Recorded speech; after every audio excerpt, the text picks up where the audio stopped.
하나님 아버지, 구약 파노라마 시간입니다. 오늘은 특별히 사무엘하 말씀을 보려고 합니다. 다윗의 삶을 통해 우리가 하나님 앞에서 하나님의 백성으로 어떤 삶을 살아야 하는지를 이 시간 이 말씀을 통해 바르게 깨달아 알도록 도와주십시오. 예수님의 이름으로 기도합니다. 아멘. 지난 시간에 이어서 오늘은 사무엘하 보도록 하겠습니다. 원래 사무엘상과 사무엘하는 나누어져 있지 않고 한 권으로 된 성경이었습니다. 그런데 지난주에 말씀드린 것처럼 헬라어로 바꾸면서, 그러니까 히브리어로 된 사무엘서를 헬라어로 바꾸면서 분량이 어떻게 되었다고요? 분량이 2배로 늘어났기 때문에 그때는 책이 두루마리 형태라서 2개로 나누었다, 그렇게 말씀드렸고, 자, 사무엘하의 배경과 주제는 무엇입니까? 사무엘상의 배경은요, 다윗이 왕이 되기까지의 과정을 기록하고 있고, 사무엘하는 다윗이 왕이 된 이후를 기록하고 있습니다. 근데 여러분, 아이러니하게도 이 다윗이 사무엘상과 사무엘하 둘 중에서 어디서 더 신실하게 행동했을 것 같습니까? 왕이 되기 전, 왕이 된 후. 네. 다윗은 왕이 되기 전에는 정말 신실했는데 왕이 된 후에는 많은 죄를 짓습니다. 오늘 이제 보게 될 텐데요. 다윗은 여러 면에서 예수님을 예표하는 사람입니다. 어떤 점에서 그렇냐면 하나님이, 그러니까 이제 이스라엘이 오랫동안 블레셋의 종노릇 했잖아요. 근데 하나님이 다윗을 보내서 승리를 주십니다. 이것은 죄의 종노릇 하던 우리에게 예수님을 보내셔서 승리하게 하신 것을 예표하고, 또 다윗의 시대에 이스라엘의 평화가 있었잖아요. 마찬가지로 예수님을 통해서 이 땅에 평화가 임합니다. 그래서 다윗은 여러모로 예수님을 예표하는 사람이다. 2번, 다윗은 사울과 요나단의 전사 소식을 들은 다음에 어떻게 행동합니까? 자, 여기 보면 여러분, 다윗이 사울이 죽었다는 소식을 듣고 어떤 행동을 했습니까?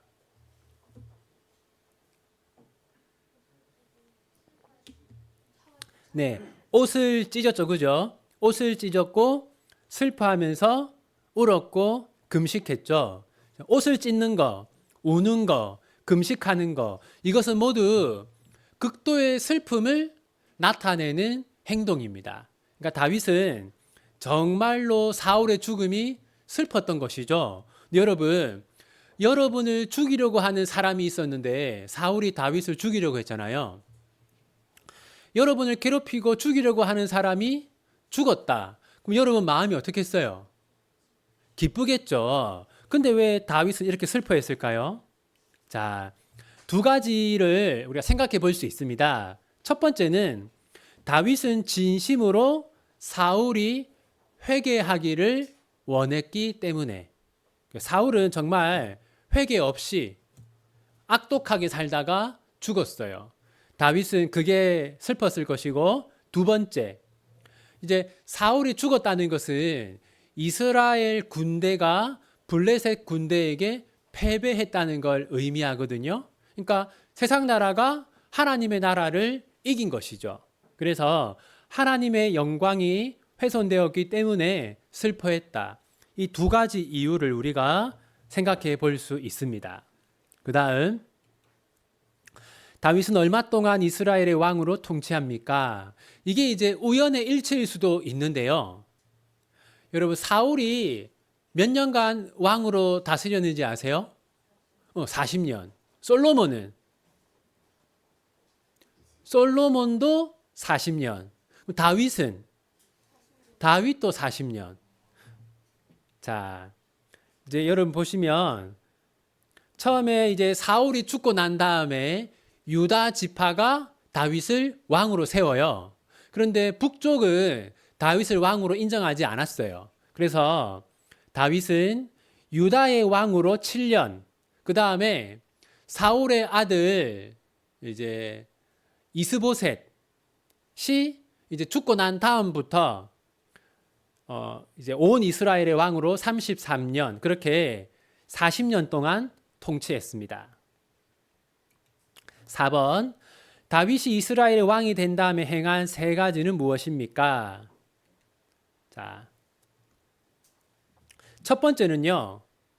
여러분 다윗이 이제 그 시온산이라고 불리던 산이 있었어요. 이 산에는 가나안 족속이 살고 있었거든요. 근데 다윗이 온 이스라엘의 왕이 된 다음에 이 시온산을 정복해서 여기 이제 그 예루살렘 성을 쌓았어요. 그래서 시온, 예루살렘 다 같은 장소입니다. 여러분 그런데 왜 다윗이 온 이스라엘의 왕이 된 다음에 시온을 정복해서 다윗성을 거기 만들었을까요? 그 이유는 자 여러분 남유다하고 북이스라엘하고 사이가 좋았을까요? 안 좋았을까요? 네, 대체로 안 좋았습니다. 그럼 다윗이 수도를 남쪽에 하면 누가 안 좋아하겠어요? 북이스라엘이 안 좋아하겠죠? 그럼 북쪽에 수도를 만들면 남유다 사람들이 안 좋아하겠죠. 그래서 이 시온산이요, 그 북이스라엘과 그러니까 남유다 경계에 딱 위치하고 있어요. 그래서 북쪽과 남쪽의 중간 지대에 다윗이 새로운 수도를 만든 겁니다. 그래서 이제 예루살렘 성을 쌓은 것은 새로운 수도를 만들어서 이제 사이가 좋지 않은 북쪽과 남쪽을 평화롭게 통치하려고 그렇게 했다고 볼 수 있어요. 그 다음 두 번째로 한 건 뭡니까?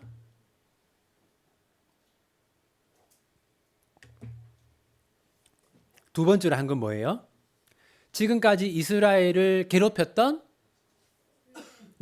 블레셋을 정복한 겁니다. 이 이전까지는 이스라엘이 블레셋과의 싸움에서 계속 패배하고 있었어요. 이제 다윗이 승리해서 평화를 가져오고 세 번째. 자, 다윗이 이제 번제와 화목제를 드렸죠. 여러분 우리가 사울 때를 생각해 보면 사울이 누군가를 죽였는데 사울이 되게 특별한 사람들을 대거 죽였어요. 누구였습니까? 제사장. 네. 그러니까 사울은 제사에 관심이 없는 겁니다. 근데 이제 다윗은 왕이 되자마자 제사를 회복하기 시작했다. 그래서 다윗이 왕이 된 다음에 수도를 새로 만들고 블레셋을 정복하고 예배를 회복하는 이 세 가지를 했습니다. 5번 다윗이 성전을 건축하려고 하자 하나님은 다윗에게 무엇이라고 하십니까? 여러분 아시겠지만 다윗이 하루는 너무 하나님의 은혜가 감사해서 성전을 짓겠다고 했어요. 그러자 하나님이 나단 선지자를 다윗에게 보내서 성전을 짓지 말라고 했습니다. 그러면서 하나님이 이제 본문의 말씀을 하셨는데, 자, 첫 번째, 하나님이 다윗에게 무엇을 해준다고 했습니까? 내 이름을 위대하게 만들어 주리라. 거기 밑줄 그어 보세요. 내 이름을 위대하게 만들어 주리라. 다윗이 하나님 제가 성전을 지어서 하나님의 이름을 위대하게 만들어 주겠습니다라고 하니까 하나님이 아니다. 내가 너의 이름을 위대하게 만들어 주겠다라고 했어요. 그 다음 또 하나님이 무엇을 주겠다고 했습니까? 내 백성 이스라엘을 위하여 한 곳을 정하여 그를 심고 그를 거주하게 하고. 무슨 말이냐면 하나님이 다윗에게 특별한 장소 하나를 주신다고 한 겁니다. 이 특별한 장소는 어디일까요? 예루살렘입니다. 예루살렘. 네. 그 다음에 3번. 자, 하나님이 다윗에게 무엇을 지어준다고 했어요? 예, 여호와가 너를 위하여 집을 짓고 거기서 한번 거기 집에 표시해 보세요. 여러분 이 집은 실제로 집을 말하는 걸까요?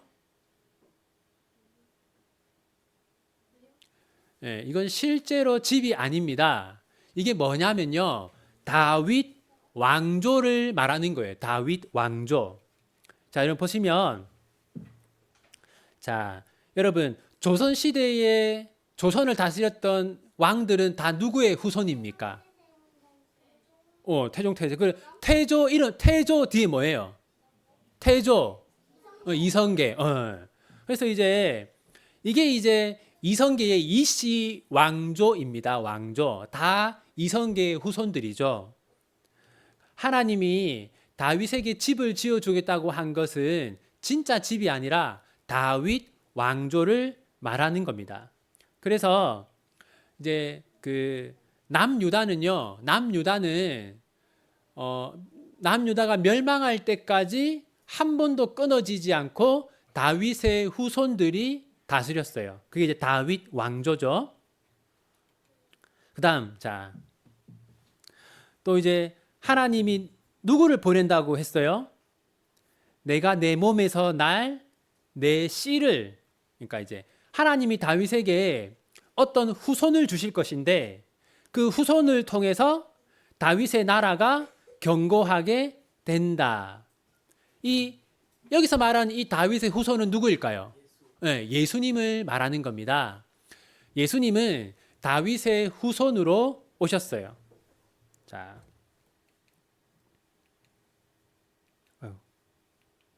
그다음 마지막 여기 사무엘하 7장에 14절 15절 뒷부분 한번 보십시오. 사울에게서 내 은총을 빼앗은 것처럼 그에게서 빼앗지는 아니하리라. 무슨 말이냐면 다윗의 후손들이 정말 부족한 모습을 보여도 다윗 왕조를 멸망시키지 않겠다 그 말입니다. 그래서 보면요. 다윗의 후손들이 이렇게 1번 르호보암은 솔로몬의 아들이거든요. 그래서 르호보암부터 시드기야까지 이렇게 한 번도 왕조가 바뀌지 않고 하나님이 이 왕조가 계속 이어지게 해주셨어요. 자, 이제 이런 5가지의 약속을 하나님이 다윗에게 해주셨어요. 이걸 모두 뭉뚱그려서 다윗 언약이라고 합니다. 자, 다음에 6번. 다윗이 지은 큰 죄는 무엇입니까?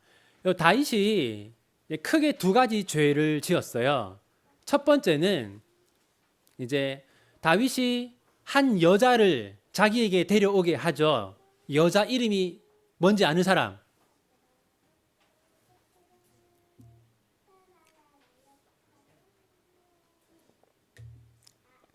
밧세바입니다. 밧세바. 다윗이 밧세바라고 하는 여인을 간음합니다. 그래서 7계명을 범한 것이죠. 그 다음 또 다윗이 누구를 죽이라고 해요? 우리아를 죽이라고 해요. 이 우리아는 누구일까요? 네, 밧세바의 남편. 그러니까 여러분 다윗이 나쁜 사람이었어요. 자, 그 다음 다윗이 들은 책망과 그에 대한 반응은 무엇입니까? 우선 여러분 이제 보세요. 여기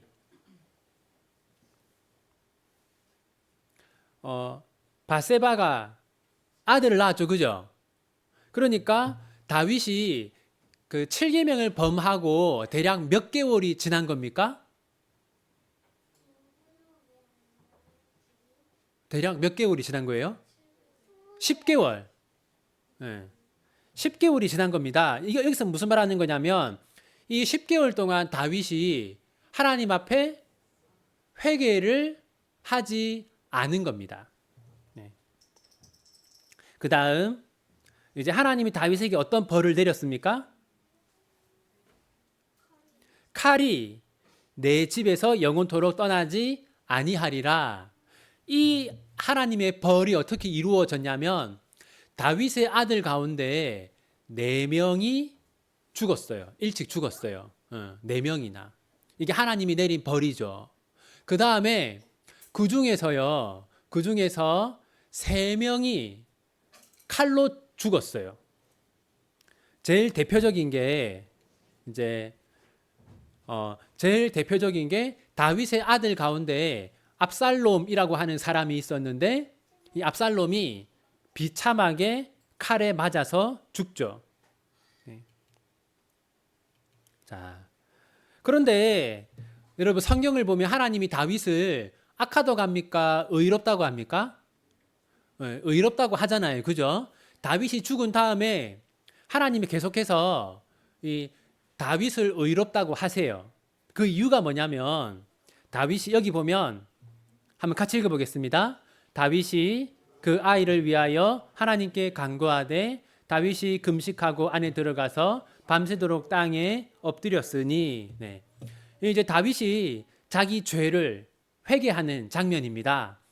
사울 같은 경우는 끝까지 자기 죄를 회개하지 않았어요.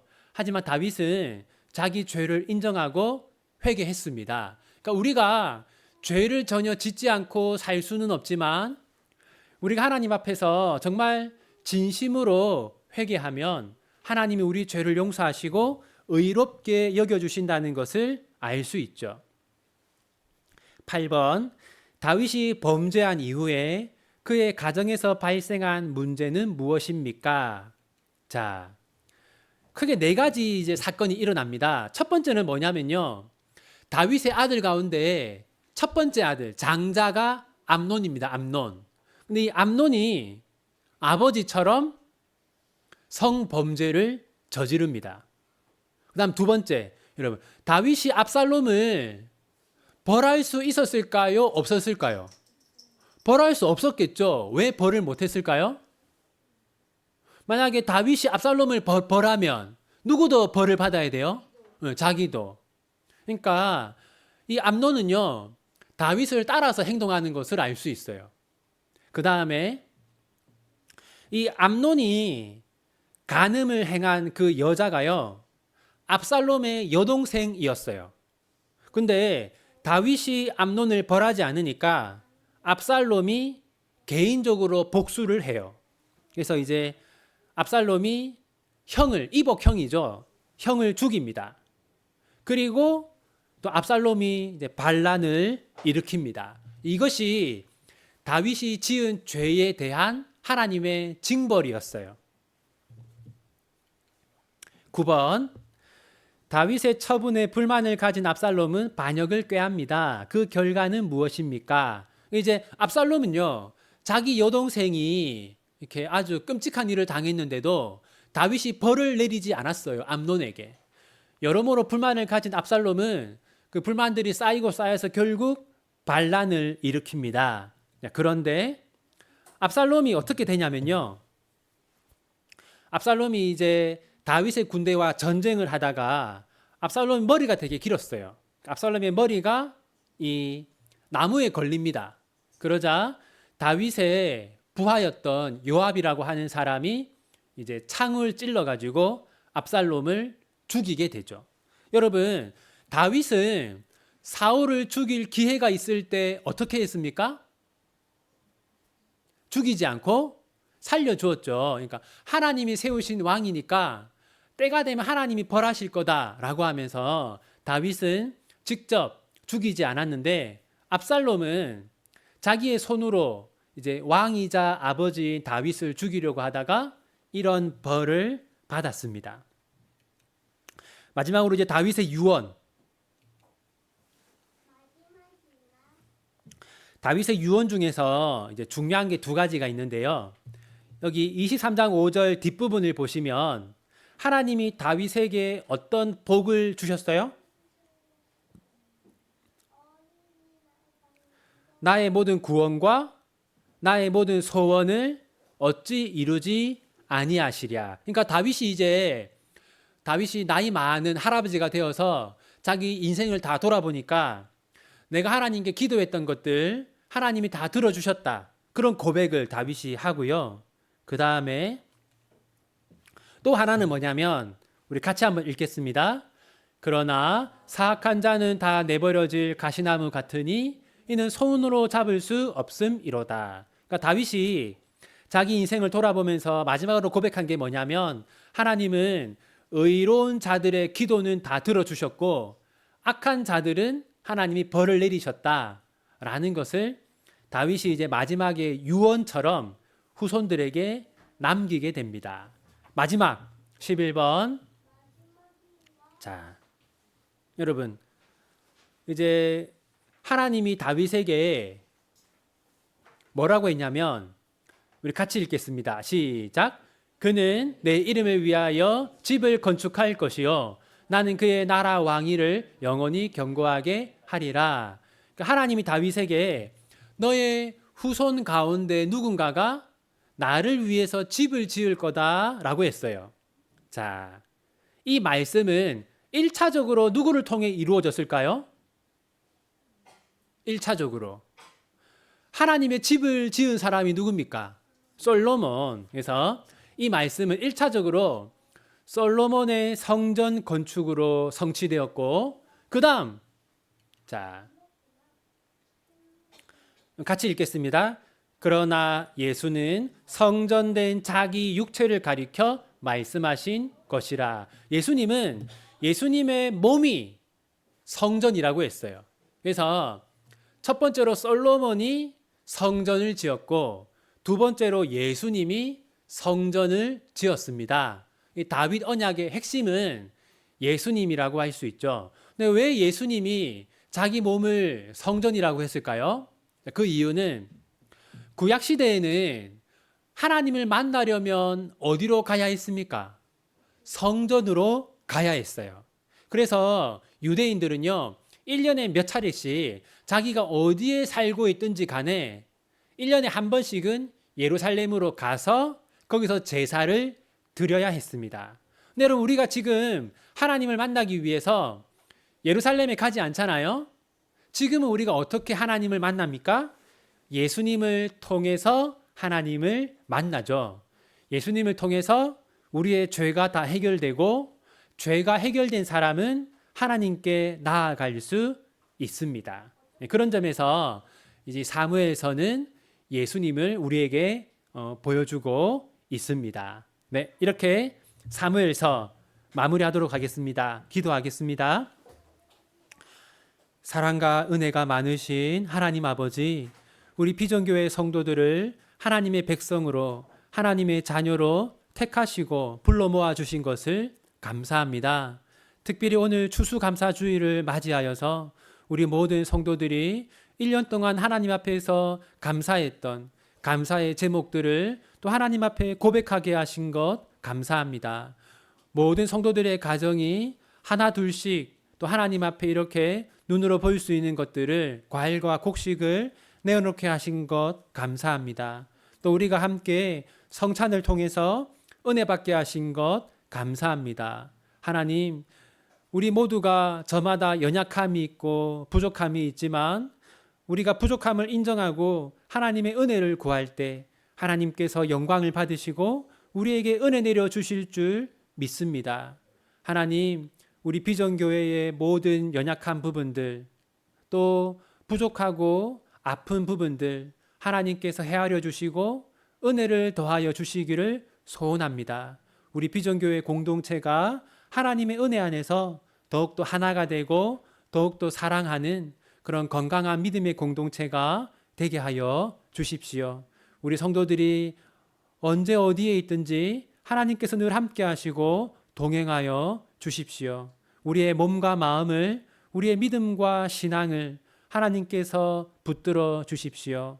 점점 추워지는 날씨 속에서도 우리 성도들이 건강 잃지 않도록 도와주시고 성도들의 아프고 상한 마음을 하나님께서 위로하여 주십시오.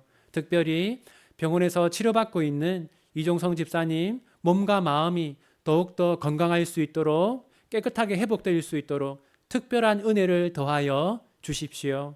예수님의 이름으로 기도합니다. 아멘.